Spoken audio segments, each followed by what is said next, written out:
갈라디아서 5장 16절에서 24절까지 말씀을 다 같이 봉독하시겠습니다. 내가 이르노니 너희는 성령을 따라 행하라. 그리하면 육체의 욕심을 이루지 아니하리라. 육체의 소욕은 성령을 거스르고 성령은 육체를 거스르나니 이 둘이 서로 대적하므로 너희가 원하는 것을 하지 못하게 하려 함이니라. 너희가 만일 성령의 인도하시는 바가 되면 율법 아래 있지 아니하리라. 육체의 일은 분명하니 곧 음행과 더러운 것과 호색과 우상 숭배와 주술과 원수 맺는 것과 분쟁과 시기와 분냄과 당 짓는 것과 분열함과 이단과 투기와 술 취함과 방탕함과 또 그와 같은 것들이라. 전에 너희에게 경계한 것 같이 경계하노니 이런 일을 하는 자들은 하나님의 나라를 유업으로 받지 못할 것이요 오직 성령의 열매는 사랑과 희락과 화평과 오래 참음과 자비와 양선과 충성과 온유와 절제니 이 같은 것을 금지할 법이 없느니라. 그리스도 예수의 사람들은 육체와 함께 그 정욕과 탐심을 십자가에 못 박았느니라. 아멘. 혹시 어제 설교를 들으셨는지 모르겠는데 어제 설교는 평안에 대한 거였습니다. 오늘 하루 평안하십니까? 뭐 이런 거였는데 여러분 평안하십니까? 평안하셨나요? 아멘이시면 참 감사합니다. 근데 사실 살다 보면 하루에도 몇 번, 작게는 몇 번, 많게는 수십 번 우리의 평안을 깨트리는 일들이 있습니다. 대부분의 상황은 왜 언제 평안이 깨지냐면 어제 분명히 제가 설교할 때 그런 말씀을 드렸습니다. 기억하실지는 모르겠지만 예수님께서 우리에게 주시는 평안은 있는 게 없어도 평안하고 없는 게 있어도 평안하다고 말씀을 드렸죠. 조건에 상관없이 그냥 평안합니다. 믿음이 있으니까요. 성령님께서 우리 안에 역사하시니까요. 좁은 길을 걸어도 밤낮 기뻐하는 이유는 주의 영이 함께하기 때문이죠. 근데 솔직히 어제 하루 우리의 평안을 깨뜨린 걸 여러분 한번 돌이켜 보시기 바랍니다. 여러분 왜 여러분의 평안이 깨지죠? 생각지도 못했던 일들이 발생하면 평안이 깨집니다. 내가 원하는 대로 일이 이루어지지 않으면 평안이 깨집니다. 잘 정리해 보면 그러니까 내 맘대로 안 되면 그냥 평안이 깨집니다. 여러분 안 그러신가요? 어제 왜 버럭하셨는지, 왜 어제 낙심하셨는지, 왜 어제 절망하셨는지, 왜 어제 여러분의 마음에 평안함이 없었는지, 걱정하고 근심했는지 한번 돌아보시면 주된 이유는 내 맘대로 안 되는 그거죠. 그런데 오늘 본문을 보면 예수님께서 우리에게 자유를 주셨다고 말합니다. 우리의 모든 죄값을 치르시고 우리를 자유롭게 하셨습니다. 그런데 과연 우리가 그 자유 가운데서 자유롭게 예수님 안에서 평안을 누리며 살고 있는지 한번 오늘 돌아볼 필요 있을 것 같습니다. 오늘 설교 제목은 오늘 나는 자유롭습니까? 입니다. 어제는 평안에 대해서 물어보았다면 그 평안의 원인 이제 곰곰하게 찾다가 여러분은 과연 자유로우십니까? 이러면 자유가 뭐냐는 것에 대해서 나와야 되니까 천천히 들어보시면 되실 것 같습니다. 일단 중요한 건 이겁니다. 어떤 사람이 말입니다. 전쟁에서 져서 포로로 갇혔습니다. 감옥에 갇혀 있습니다. 그런데 어느 날 그에게 소식이 들려왔습니다. 야, 넌 이제 자유야. 전쟁이 끝나서 너희 나라로 돌아가면 돼. 당신은 이제 자유입니다. 그런데 이 사람이 나가기를 거부합니다. 저는 여기가 좋습니다. 살다 보니까 여기도 살만하더라고요. 좁긴 한데 먹을 것도 좀 별로 안 좋긴 한데 그래도 여기가 좋습니다. 그냥 여기 머물겠습니다. 이러면 여러분은 어떤 생각하실까요? 좀 이상하게 생각하시겠죠. 아니 왜? 자유를 주었는데? 왜 그 자유를 안 누리지? 왜 스스로 좁은 감옥 안에 갇혀있지? 네. 그런데 가끔 우리가 그 이상한 사람이 되곤 합니다. 사도 바울이 봤을 때 갈라디아 교회 성도들이 그런 이상한 사람들입니다. 예수 그리스도께서 죄의 값을 치르시고 우리에게 자유를 주셨는데 스스로 다시 죄의 멍에를 메고 그 좁디 좁은 감옥 안에 갇혀서 그냥 나는 여기가 좋아요라고 말하고 있는 사람들이 갈라디아 교회 사람들입니다. 그리고 때로는 우리들이라고 하는 겁니다. 사실 율법이라고 하는 건 우리가 온전히 지킬 수 없습니다. 그리고 우리에게 온전한 구원을 주지도 못합니다. 그런데도 갈라디아 교회 사람들은 그 율법의 멍에를 다시 매려고 합니다. 온전히 지킬 수도 없고 온전히 구원을 줄 수도 없는 그것을 온전히 지키려고 하고요, 그것을 통해서 온전한 구원에 이르려고 하는 겁니다. 그래서 바울이 그들을 책망하면서 갈라디아서를 쓰고 있습니다.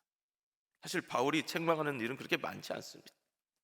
제가 봤을 때 바울도 성격이 좀 이렇게 불같은 사람 같긴 한데, 한 성격 하시는 분 같은데 어지간하면 서신서에 그렇게 화를 안 내는데 갈라디아 교회에 대해서만큼은 시작부터 화를 냅니다. 자, 왜냐하면 그리스도께서 그들에게 주신 구원의 은혜를 헛되이 만드는 사람들이니까요. 예수님을 향하여서 예수님 잘못 죽으셨는데요, 이렇게 말하는 사람들이니까요. 자, 그러면 질문입니다. 우리는 어떨까요? 우리는 과연 예수 그리스도께서 우리를 자유케 하셨는데 그 자유로움 가운데 살고 있을까요? 여전히 무언가에 매여서 살고 있을까요? 예수님께서 우리를 죄의 종에서 자유롭게 하셨는데 우리는 과연 죄로부터 자유로울까요? 여전히 죄에 매여 있을까요? 예수 그리스도께서 어제 말씀을 통하여서 우리가 진정으로 자유를 누리고 평안을 누리는 방법을 말씀해 주셨는데, 예수님을 믿으면 그 믿음으로 말미암아 우리의 삶에 주어진 모든 것에 매여 사는 것이 아니라 자유롭게 살 수 있다라고, 평안을 누릴 수 있다라고 말씀해 주셨는데, 과연 우리는 자유롭게 혹은 평안하게 살고 있을까요? 아니면 늘 무언가에 매여서 평안을 잃어버린 채 살고 있을까요? 자, 그래서 오늘 첫 번째로 우리는 그리스도인의 자유에 대해서 먼저 생각해 보려고 합니다. 사람들은 흔히 자유라고 하면 자신의 마음대로 사는 걸 생각합니다. 그런 것 같기도 합니다. 내 마음대로 사는 거. 근데 이 내 마음대로가 참 중요합니다. 내 마음대로 사는데 그 내 마음이 대체로는 육체의 기회를 따라 삽니다. 육체의 기회라니까 뭔 소리냐? 육체가 원하는 바를 따라, 본문에 나오는 표현대로 말하자면 육체의 욕심을 따라 산다는 겁니다. 그냥 육체의 정욕을 따라서 여러분의 육신이 이끄는 그 바를 따라서 살아가는 겁니다. 내 마음대로 산다고 생각하겠죠. 그러나 사실은 육체의 본능을 따라서 그냥 살아갑니다. 여러분의 마음이 이끄는 대로 그냥 살아갑니다. 그리고 그런 삶은 우리의 삶을 다시 죄의 아래 묶어둡니다. 내가 자유롭게 된 그곳에서 다시 이곳으로 돌아오게 하는 게 육체의 욕심을 따라 살아가는 것입니다. 사실은 내 마음대로 사는 것 같지만 육체에 매여 있는 것이고요, 그 육체에게 계속해서 유혹을 가져다주는 원수 마귀의 유혹을 따라 살아가는 겁니다. 내 미혹을 따라만 살아가는 것. 그러게 살아가는 게 진정한 자유일까요? 존 칼빈, 그 나라의 표현대로 말하면 장깔뱅이라고 하는 사람은 이렇게 말했습니다. 참된 자유란 당연히 해야 할 것을 할 수 있으며 당연히 하지 말아야 될 것을 안 할 수 있는 의지의 해방이다. 무슨 말이죠? 하고 싶은 거 해야 되는 거, 하고 싶은 거가 아니죠. 해야 되는 거, 그걸 할 수 있는 겁니다. 하지 말아야 되는 거, 그거 안 하는 거, 그게 자유라는 겁니다. 여러분, 당연히 해야 될 게 뭐죠? 여러분에게 당연하게 해야 되는 것, 그것이 무엇입니까? 하나님이 여러분을 어떻게 지으셨죠? 무엇으로 지으셨죠? 하나님의 영광을 위하여 하나님의 형상으로 지으셨습니다. 그러면 여러분, 우리가 당연히 해야 될 건 뭐죠? 하나님의 영광을 위하여 살아가는 겁니다. 하나님의 형상답게 살아가는 겁니다. 그러나 실상은 어떠하죠? 육체의 욕심을 따라 살아갑니다. 하나님의 영광이 아니라요, 나의 영광을 위하여서 살아갑니다. 하나님의 형상을 따라서 세상을 다스리는 것이 아니라 폭군이 되어서 세상을 다스립니다. 질문을 드려보겠습니다. 여러분, 어제 평안이 깨지셨는데 한번 곰곰이 적어보시기 바랍니다. 왜 평안이 깨졌죠? 왜 평안하지 못했죠? 하나님의 영광을 따라 살려고 하는데, 하나님의 영광을 구하는데 그 영광이 이루어지지 않아서 여러분의 마음이 그렇게 불편하셨습니까? 그렇다면 할렐루야, 여러분은 괜찮은 삶을 살고 계십니다. 그런데 여러분, 우리의 삶의 많은 부분이 사실 내가 인정받고 싶은데 인정해주지 않아서 평안 깨진 거 아닙니까? 내가 조금 높아지고 싶은데 높아지지 못해서 평안하지 못한 거 아닙니까? 좀 더 누리고 싶은데 누리지 못해서, 좀 더 쉬고 싶은데 쉬지 못해서, 좀 더 얻고 싶은데 얻지 못해서 내가 꿈꾸는 대로, 내 마음이 이끄는 대로, 내 마음이 소원하는 대로 살고 싶은데 그러지 못해서 평안함이 깨진 건 아니었습니까? 그렇다면 우리는 그리스도 안에서 그리스도가 주시는 평안이 아니라 어쩌면 여전히 죄의 멍에가 여기가 좋습니다 하면서 세상이 주는 평안을 추구하는 삶이었을지도 모른다는 겁니다. 갈라디아 교회 성도들이요, 네, 그들에게 자유를 주셨지만 그 자유를 잃어버리고 육체의 욕심을 따라 살아갑니다. 그리스도께서 그들을 진정으로 자유케 하셔서 이제는 정말 자유롭게 하나님을 섬기고 하나님을 사랑하고 옆에 있는 사람들을 사랑하게 하셨는데 그러지 못하고 다시 그 삶에 묶여 산다는 겁니다. 율법에 묶이고 의식에 묶이고 죄에 묶이고 마귀에게 묶이고 죽음에 매여서 살아갑니다. 질병과 저주에 묶여서 살아갑니다. 자, 그러나 하나님은 그 모든 것에서 자유롭게 하시기 위하여 우리를 자유케 하셨습니다. 그런데 여러분, 이런 질문입니다. 여러분, 그 자유가 거저 얻어진 것입니까? 그 자유를 여러분 어떻게 얻으셨죠? 아니, 잠깐, 여러분 자유롭기는 하십니까? 네. 아니, 자유롭다고 아까 아멘 하셨으니까 자유로운 줄 믿습니다. 그럼 그 자유가 어떻게 주어졌죠? 예수님이 십자가 위에서 죽으심으로 얻어진 거죠. 자, 내가 죽은 것이 아니라 예수님이 죽으셨습니다. 내가 죄값을 치른 것이 아니라 예수님이 죄값을 치르셨습니다. 내가 무언가를 해서가 아니라 예수님이 다 하시고 내게 자유를 주신 겁니다. 바꿔볼까요? 우리가 무언가를 통해서 무언가를 함으로써 자유를 얻을 수 있는 것이 있을까요? 그러면 무언가를 더 해서, 무언가를 더 함으로, 무언가를 더 들여서 자유를 얻은 것 있을까요? 어떻게 생각하시나요? 그런데 신앙생활을 하다 보면 너무나 자주 우리가 하나님께 헌금을 드려서 자유를 얻으려고 합니다.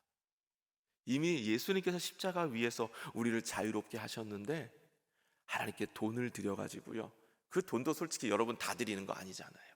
11조도 아까우실 때도 있잖아요. 아주 작은 거 일부에 불과하실 텐데 그걸 드려서 자꾸 그리스도가 주시는 자유를 살려고 할 때는 없으십니까? 혹은요, 여러분의 헌신이나 여러분이 하나님께 봉사하는 것을 통해서 자유를 얻으려고 하시는 건 없습니까? 나름 하나님이 부르심을 따라 산다고 하는, 사명을 따라 산다고 하는 그 알량한 자존심 가지고 자유를 얻으려고 하는 건 아닙니까? 이미 그리스도께서 모든 걸 이루셨는데 말입니다.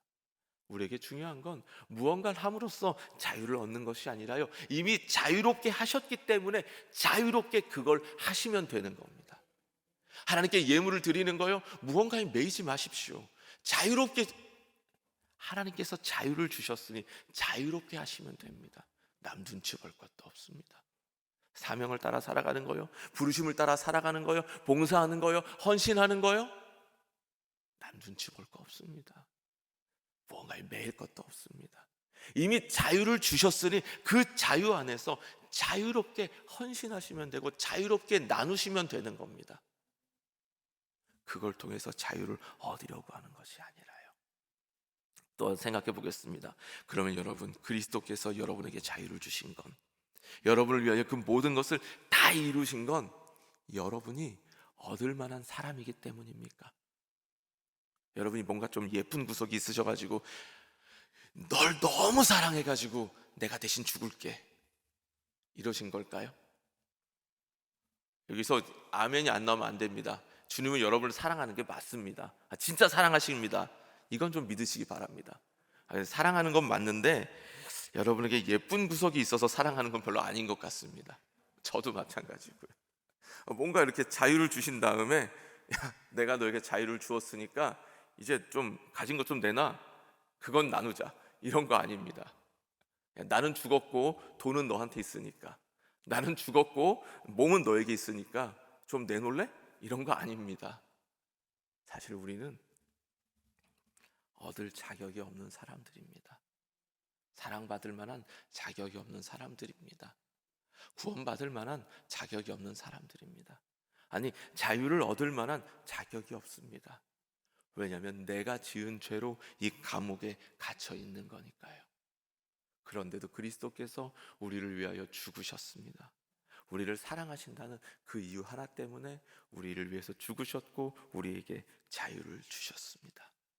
그런데 우리는 너무나 자주 내가 사랑받을 만한 구석이 있다고 생각합니다. 그래서 내 옆 사람을 보면서 자꾸 저 사랑받을 자격도 없는 인간이 왜 내 옆에 있는 걸까? 이런 생각을 합니다. 그래서 나는 주님 앞에 헌신이라도 하잖아. 너는 헌신도 안 하는 애가 뭐가 좋다고 여기 와서 앉아있니? 그래도 나는 주님의 일에 회방은 안 하잖아. 주님, 저 인간은 왜 회방하는 인간이 저 자리에 앉아있는 걸까요? 사실은 내가 더 주님의 일을 회방하는 사람일 수도 있는데 자랑할 만한 거 하나도 없는데. 그런 거 아닙니까 여러분? 교회에서 신앙생활 하다가 왜 평안이 깨지세요? 여러분이 너무 부족하고 너무 연약해가지고 주님, 이 쓸데없는 자를 주님 구원해 주셨습니다, 이런 마음으로 사시는데 평안이 깨지세요? 아니면 자꾸 이렇게 걸림돌이 되되 자갈돌도 아니고 바위 같은 인간이 내 앞에 가로막아서 평안이 깨지시나요? 네. 그러나 그리스도께서는 아무 자격도 받을 자격도 없는, 정말로 노력한 것도 없는 우리를 위하여 죽으셨고 우리를 자유롭게 하셨습니다. 그러므로 여러분, 우리가 그것을 잊어버리고 산다면 우리는 우리의 자유를 착각하며 살아가는 사람들이 되는 겁니다. 여전히 내 옛 모습이 멋져 보이고 예수님 믿기 이전의 삶이 좋아 보이고 그때야말로 진정 자유로웠는데 어쩌다 내가 예수님 믿어서 이렇게 얽매이고 사는지 모르겠다는, 늘 기쁨을 잃어버린 채 터벅터벅 십자가만 무겁게 지고 가는 그런 불쌍한 그리스도인 되지 않았으면 좋겠습니다. 네. 여러분, 옛 삶이 좋으신가요? 그 삶이 진정한 자유로움이었습니까? 내가 정말 자유로웠는데 먹고 싶은 대로, 마시고 싶은 대로, 누리고 싶은 대로, 즐기고 싶은 대로 마음껏 살았는데 어쩌다 예수님한테 묶여가지고 이 모양이 되었는지, 이런 체념하지 않았으면 좋겠습니다. 왜냐하면 그것은 진정으로 우리를 자유케 했던 삶이 아니라 우리를 죄에 계속해서 묶어두는 삶이었기 때문입니다. 그러므로 여러분, 또 생각해 보실 거는 자유를 위해서 우리가 피해야 할 것들이 또한 있다는 겁니다. 본문을 보면은요, 13절에서 형제들아, 너희가 자유를 위하여 부르심을 입었으나 그러나 그 자유로 육체의 기회를 삼지 말고 오직 사랑으로 서로 종로로 타라고 이야기하고 있습니다. 자유를 얻었습니다. 그런데 그걸 또다시 육체의 기회로 삼지 말라는 겁니다. 오히려 사랑으로 서로 종로로 타라는 겁니다. 그렇게 성령을 따라 행하면 그럴 때에야 우리에게 진정한 자유가 주어진다라고 하고 있습니다. 여러분, 육체의 소욕을 따라 살았던 삶이 어떤 삶일까요? 혹시라도 성경을 덮지 않으셨다면 19절부터 21절까지를 같이 함께 볼까요? 육체의 이름 분명하니 곧 음행과 더러운 것과 호색과 우상 숭배와 주술과 원수 맺는 것과 분쟁과 시기와 분냄과 당 짓는 것과 분열함과 이단과 투기와 술 취함과 방탕함과 또 그와 같은 것들이라. 전에 너희에게 경계한 것 같이 경계하노니 이런 일을 하는 자들은 하나님의 나라를 유업으로 받지 못할 것이요. 아멘. 이 본문의 말씀을 보면요, 사실 여러분, 이 모든 것이 관계와 관련된 걸 아시겠습니까? 여기에 나와 있는 모든 것들은 하나님과 우리 사이의 관계를 깨뜨리는 것들이고요, 나와 내 옆에 있는 사람의 관계를 깨뜨리는 것입니다. 자, 왜냐하면 갈라디아 교회 성도들은 사랑으로 섬기는 대신 서로 싸우고 다투었으니까요. 그들의 마음으로 하나님을 섬기는 대신 하나님과 점점 원수가 되는 일들을 하고 있었으니까요. 그리스도께서 자유롭게 하셔서 자유롭게 하나님을 기쁨으로 섬기게 하셨고 자유롭게 서로 사랑하게 하셨는데 옛삶에 매여서 다시 하나님과 불편한 관계가 되었고 내 옆사람과도 불편한 관계를 만들어가고 있었으니까요. 그런데 여러분, 조금 이상하지 않습니까? 아니, 율법의 소욕, 율법을 이루기 위해서 율법의 조항대로 살려고 애썼던 사람들이라고 책망받은 사람들인데 이 사람들이 어째서 19절에서 21절에 나오는 이런 삶을 살고 있는 겁니까? 모순 아닐까요? 아니, 율법대로 살기 위해서 그렇게 애쓰는 사람들이 왜 이런 나쁜 짓은 똑같이 행하고 있을까요? 왜냐하면 율법의 소욕, 율법대로 살려고 하는, 율법의 조항을 지키려 하는 것 또한 자신의 의로움을 내세우기 위한, 자기의 의로움을 위한, 자신의 육체의 소욕을 이루기 위한 것에 불과했기 때문입니다. 결국에는 그럴듯하게 멋져 보이게 신앙생활하는 이유도 자신의 육체의 소욕을 따라서 하는 것이었기 때문입니다. 앞에서 말씀드렸던 걸 다시 한번 반복해 볼까요?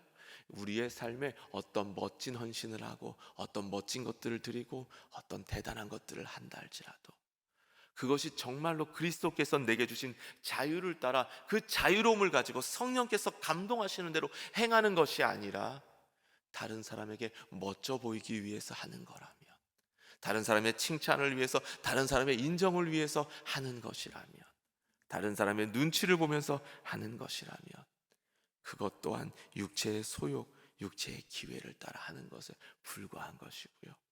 그러한 신앙생활은 우리를 더욱더 무언가에 얽매이게 하는 것이라는 거죠.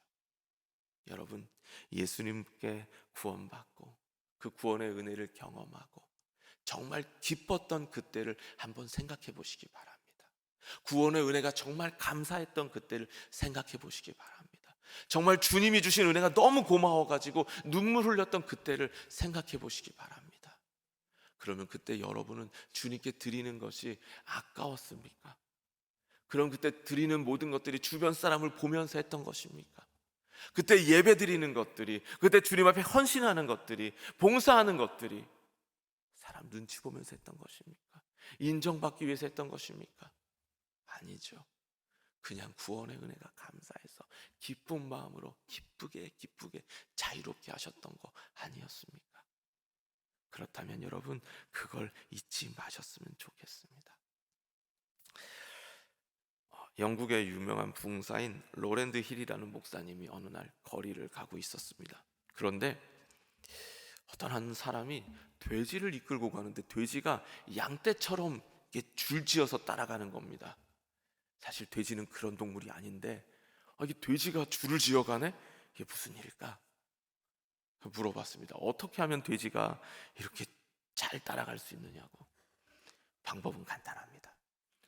콩을 한 주머니 가지고서 몇 개씩 떨어뜨리면 그걸 따라옵니다. 목사님이 그걸 인용해서 이제 이야기하시기를, 마귀가 우리를 이끄는 방법도 사실 비슷합니다. 몇 개의 콩을 떨어뜨립니다. 식욕, 물욕, 정욕, 명예욕. 말이 너무 어렵나요? 그냥 돈에 대한 욕심, 육신의 쾌락에 추구하는 것, 사람들 앞에 인정받고 싶은 욕심, 그런 것들을 한 개씩 우리 앞에 놓습니다. 그러면 우리는 이거 하나 이거 하나 먹고, 앞에 있네, 또 그거 먹고, 앞에 있네, 또 그거 먹고, 그러다 보면 도살장까지도 잘 끌려갑니다. 멸망을 향하여서 그렇게 우리는 한 걸음씩 주님과는 반대 방향으로 가게 되는 겁니다. 그래서 사도 바울이 말하는 겁니다. 이런 일을 하는 자들은 하나님의 나라를 유업으로 받지 못할 것이요. 그러면 여러분 어떻게 해야 될까요? 어떻게 할까요? 자, 여러분 어제 설교를 한번 복습해 보겠습니다. 여러분 평안을 누리려면 어떻게 해야 된다고 말씀드렸죠? 첫 번째는 믿으라고 말씀을 드렸습니다. 기억나시나요? 그런데 그 믿는 게 우리 마음대로 안 됩니다. 그래서 뭐가 필요하죠? 성령님이 필요하다고 말씀을 드렸죠. 예수님은 그래서 우리에게 성령님을 주셨다고 말씀하셨습니다. 오늘 본문도 똑같습니다. 우리에게 주신 자유를 진정으로 누리기 위해서 우리에게 필요한 건 뭘까요? 바로 성령님입니다. 16절 성경 덮지 않으셨다면 같이 함께 볼까요? 내가 이르노니 너희는 성령을 따라 행하라. 그리하면 육체의 욕심을 이루지 아니하리라. 아멘. 행하라는 말은 따라 걸으라는 것, 삶의 길을 그렇게 걸어가라는 겁니다. 성령님을 따라서, 조금 전에 여러분이 찬양했던 그것처럼 말이죠. 매일 성령님을 따라서 살아가면 사실은 육체를 만족시키지 않을 수 있습니다. 그렇지 않습니까? 사실은 비결은 다른 데 있지 않습니다. 여러분이 너무나 잘 알고 있는 그것에 있습니다. 그냥 성령을 따라 살면 됩니다. 그런데 성령을 따라 어떻게 살까요? 오늘 여러분께 한 가지 말씀드리고 싶은 건 그냥 참으시기 바랍니다. 딴 거 없습니다. 자, 성령의 열매가 나오는데 그 열매는 그냥 맺혀지지 않습니다. 인내를 통하여 맺혀집니다. 예수 그리스도께서 여러분 안에 심어 놓으신 그 믿음의 씨앗은 어떻게 맺혀지죠? 인내를 따라 맺혀집니다. 자, 성령을 따라 행하는 거요? 다른 거 없습니다. 그냥 참고 따라가면 됩니다. 네, 참으면 자유롭게 됩니다. 성령을 따라서 참으면 자유롭습니다. 유혹에서도 자유로워지고요, 평판에서도 자유로워지고요, 내 맘대로 하고 싶은 욕구로부터도 자유로워집니다. 여러분, 어제 왜 평안 깨졌죠? 마음속에 평안 깨진 거 말고요, 옆 사람하고 평안 깨지셨을 때 그 순간을 한번 돌아보시기 바랍니다. 대부분 못 참아서 그렇습니다. 못 참아서 성질 부리고 못 참아서 죄를 짓습니다. 성령님이 저 멀리 계신 게 아니라요, 바로 내 곁에 계시는데 내가 못 참아서 그분보다 먼저 간 거 아닙니까? 성령님은 같이 가고 싶으신데, 성령님과 발맞추어만 가면 되는데 내가 그걸 못 참아서 먼저 간 거 아닙니까? 하나님이 말씀하시기 전에 내가 못 참아서 먼저 뛰어든 거 아닙니까? 하나님이 말씀하시기 전에 그거 못 기다려서 내가 먼저 달려가 버리고, 내가 먼저 계획하고, 내가 먼저 결단하고, 내가 먼저 약속하고, 내가 먼저 서원해 버린 거 아닙니까? 아니, 아주 좋은 것도 말입니다. 나쁜 것이 아니라 좋은 것도 그렇게 살아온 건 여러분 아니었습니까? 그러므로 솔직히 성령님과 동행하는 거 다른 여러 가지 많은 게 있겠지만 오늘은 그냥 이거 하나만 생각하시면 참 좋겠습니다. 여러분, 참으십시오. 참으면 자유로워집니다. 조금 없는 거 참으십시오. 그러면 자유로워집니다. 그러면 평안해집니다. 그냥 인간적으로 도닦으라는 그런 얘기 아닙니다. 여러분, 참고 성령님을 기대하시고 살아가시기 바랍니다. 그럴 때 우리에게 주어지는 자유를 오늘 우리가 맛보게 되기를 소망합니다. 같이 기도하겠습니다. 하나님 아버지, 오늘도 우리에게 인내할 수 있는 마음을 주시옵소서. 눈앞에 보이는 것, 유혹이 찾아왔을 때 덥석 물지 않게 하여 주시고, 답답하다고 내 마음대로 먼저 결정하지 않게 하여 주시옵소서. 오직 성령님을 따라 성령님과 함께 동행하는 하루의 삶이 되게 하여 주시옵소서. 오늘 하나님께 드려진 예물들이 있습니다. 이 예물 받아주시고 하나님 나라, 하나님 영광 위하여서 사용하여 주시옵소서. 하나님, 오늘 이 자리에 나와 하나님께 기도하는 수많은 자녀들이 있습니다. 하나님의 영광을 위하여 우리를 새롭게 하셨으니 오늘 하루도 하나님의 영광을 위하여 자유롭게 살아가게 하시고, 하나님의 형상, 회복된 하나님의 형상대로 자유롭게 그들의 모든 삶에 하나님의 통치를 행하게 하여 주시옵소서. 그래서 우리를 통하여 하나님의 나라가 이 땅 가운데 이루어지고, 하나님의 뜻이 하늘에서 이루어진 것처럼 우리의 삶에도, 이 땅의 삶에도, 내 가정에도 이루어지게 하여 주시옵소서. 무엇보다도 우리 교회 가운데 하나님의 나라가 임하고 하나님의 뜻이 이루어지기를 간절히 소망하며 예수님 이름으로 기도하였습니다. 아멘.